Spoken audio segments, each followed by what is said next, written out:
میرے آپ کے پیارے آقا صلی اللہ علیہ وسلم نے ارشاد فرمایا 3 بندے ایسے ہیں جن کی طرف دیکھ کر رب مسکراتا ہے۔ نمبر 1، نبی پاک صلی اللہ علیہ وسلم نے ارشاد فرمایا کہ پہلا بندہ وہ ہے جو رات کے وقت اٹھتا ہے، اٹھ کے وضو کرتا ہے، اپنے بستر کو چھوڑ دیتا ہے اور رات کو اٹھ کر عبادت کرتا ہے۔ یہ ایسا بندہ ہے جس کی طرف دیکھ کے رب مسکراتا ہے، جس کی طرف دیکھ کے رب مسکراتا ہے۔ اللہ پاک اپنے فرشتوں سے فرمائے گا، اے میرے فرشتوں بتاؤ ذرا، میرا یہ بندہ جو رات کو اپنی نیند قربان کر کے میری عبادت کر رہا ہے کس وجہ سے کر رہا ہے؟ فرشتے عرض کریں گے، مولا جہنم کے خوف کی وجہ سے، جنت کی امید کی وجہ سے تیری بارگاہ میں یہ کھڑا ہے، اپنی نیند قربان کر کے کھڑا ہے۔ اللہ فرمائے گا، فرشتوں گواہ آ جاؤ، میں نے اس کو جہنم سے نجات عطا فرما دی ہے اور اس کو جنت عطا فرما دی ہے۔ اپنی نیند قربان کر کے جو میرے لیے کھڑا ہو گیا ہے۔ اب یہ ایسا بندہ ہے کہ یہ بندہ جب عبادت کرنے کے لیے کھڑا ہوا ہے نا، اللہ پاک اس کو دیکھ کے مسکراتا ہے۔ دوسرا بندہ کون ہے؟ نبی پاک صلی اللہ علیہ وسلم نے ارشاد فرمایا، حق اور باطل کی جب لڑائی ہوتی ہے اور حق اور باطل کی لڑائی کے درمیان جو لڑتے لڑتے شہید ہو جاتا ہے میدان جنگ میں، سرکار نے فرمایا یہ بھی ایسا بندہ ہے جس کی طرف دیکھ کے رب مسکراتا ہے۔ اور تیسرا بندہ نبی پاک صلی اللہ علیہ وسلم نے ارشاد فرمایا، رات کے وقت ایک بندہ سفر کرنے کے لیے نکل پڑا، سفر کرتا رہا کرتا رہا کرتا رہا، رات کا جب آخری حصہ آیا اس کے ساتھ والوں نے کہا یہاں رک جاتے ہیں، تھوڑا ٹھہر جاتے ہیں، کوئی سانس لے لیتے ہیں۔ اب ہوتا کیا ہے؟ سرکار نے فرمایا اس کے ساتھ والے سو گئے، رات کا آخری حصہ تھا، یہ سویا نہیں، اس نے رب کی عبادت کرنا شروع کر دی۔ اب یہ بھی جو بندہ ہے یہ ایسا بندہ ہے کہ اس کی طرف بھی دیکھ کے رب مسکراتا ہے۔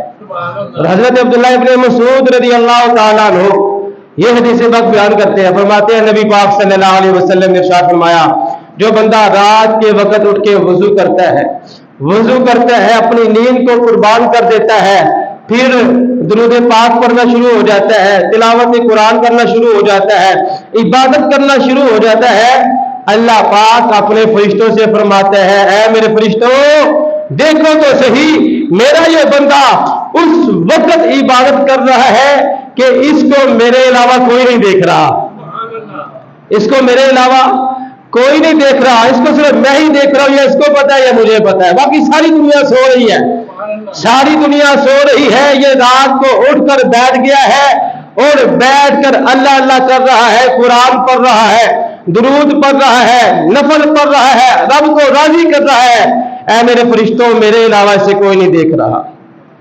یہ ہے وہ نیکی میرے بھائیوں، نیکی کرنی ہے تو ذرا چھپ کے بندہ کر لے، ایسی جگہ میں بندہ ہو کہ کسی کو پتہ ہی نہ ہو کہ یار یہ بندہ راتوں کو اٹھ اٹھ کے عبادت کرتا ہے، چھپا کے رکھے آپ۔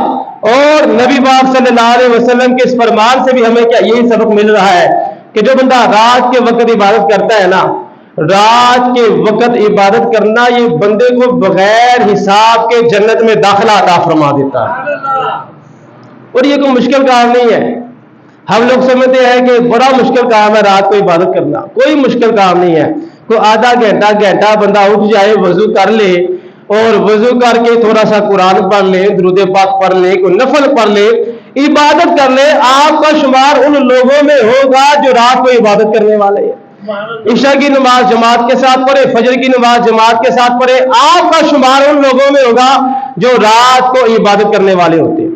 تو یہ کوئی مشکل کام نہیں ہے، بڑا آسان کام ہے، لیکن انعام کتنا بڑا ہے؟ انعام یہ ہے کہ اللہ پاک اپنے اس بندے کی طرف دیکھ کے مسکراتا ہے، اور جس کی طرف رب دیکھ کر مسکرائے گا اس کو کبھی بھی عذاب نہیں دے گا، اور اس کو اللہ بغیر حساب کے جنت میں داخلہ عطا فرما دے گا۔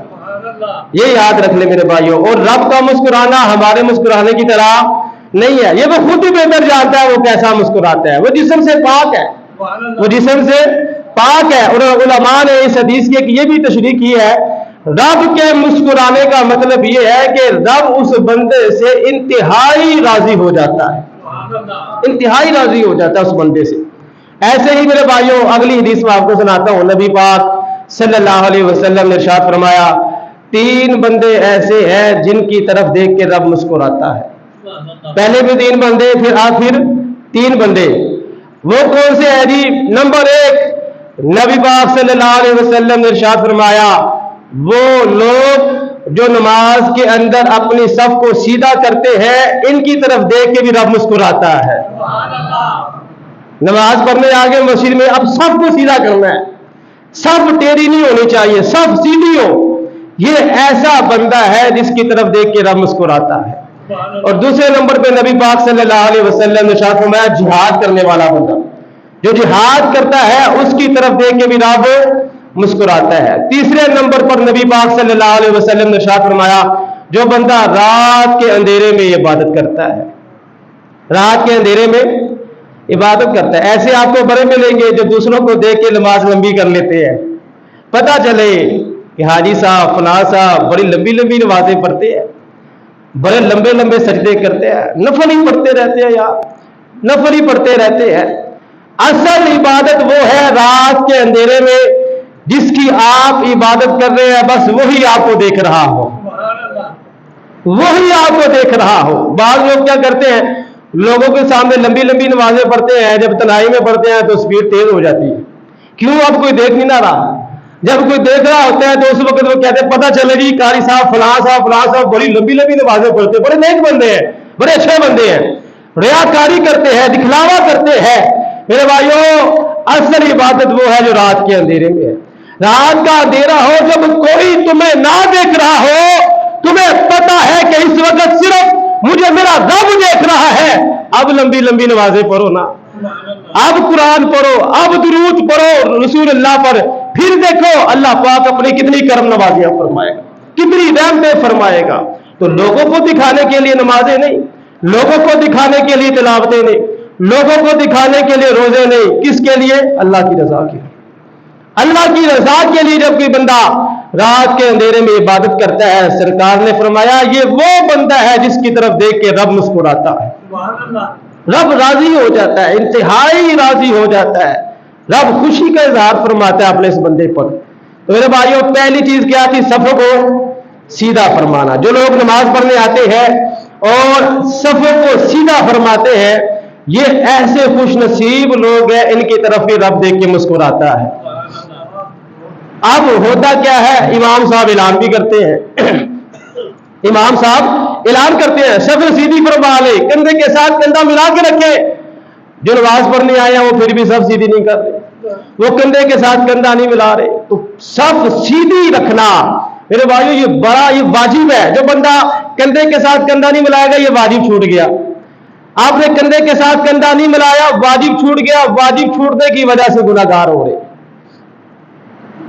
بعض لوگ کہتے ہیں بس تو پرے ہو کے کھلو, پرے ہو کے کھلو, ذرا مل کے کھڑا ہونا ہے. صف کو ملا کر جو ہے وہ نبی پاک صلی اللہ علیہ وسلم کی بہت ہی پیاری حدیث مجھے یاد آ گئی. سرکار نے فرمایا صحابہ تمہیں کیا ہو گیا ہے, تم فرشتوں کی طرح صف کیوں نہیں بناتے؟ ذرا بلند آواز سے کہیں سبحان اللہ. فرمایا صحابہ تم فرشتوں کی طرح صف بندی کیوں نہیں کرتے جیسے فرشتے, اللہ کے فرشتے جیسے صف بندی کرتے ہیں. اور اللہ کے فرشتے کیسے کرتے ہیں؟ بس صافات صفا.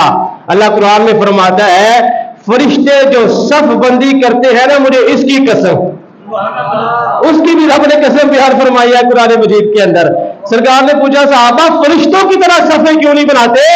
صحابہ نے عرض کی حضور فرشتے کیسے صف بناتے ہیں؟ نبی پاک صلی اللہ علیہ وسلم نے ارشاد فرمایا فرشتے پہلے پہلی صف کو مکمل کرتے ہیں, دوسری صف بعد میں بناتے ہیں, پہلی صف میں جگہ نہیں چھوڑتے. اور حدیث میں یہ آیا ہے خالی جگہ پہلی صف میں چھوڑنے کے لیے جو بندہ قدم اٹھاتا ہے اللہ اس کی بخشش فرما دیتا ہے. کتنی بڑی فضیلت ہے, کتنی بڑی فضیلت. آج یہاں آواز دی جاتی ہے آگے آ جاؤ جی, اور فلاں تو بھی آگے آ جا, اور تو بھی آگے آ جا, تو بھی آگے آ جا. اب سب کو یہ حدیث یاد ہونی چاہیے جو بندہ خالی جگہ پور کرنے کے لیے اپنا قدم اٹھاتا ہے رب اس کی بخشش فرما دیتا ہے. جو سب کو سیدھی رکھتا ہے اللہ پاک کتنا کرم فرماتا ہے, کتنی مہربانیاں فرماتا ہے اللہ پاک. تو میرے بھائیوں یہ چھوٹی چھوٹی باتیں ہیں, اتنا اللہ اجر عطا فرماتا ہے, اتنا ثواب عطا فرماتا ہے. اور جو صف کو سیدھا نہیں رکھتے, حدیثوں میں آیا ہے یہ سرکار نے فرمایا ہے کہ تم صفوں کو سیدھا کرو, ٹیڑھا نہ کرو, کہیں ایسا نہ ہو کہ رب تمہارے دلوں کو ٹیڑھا کر دے.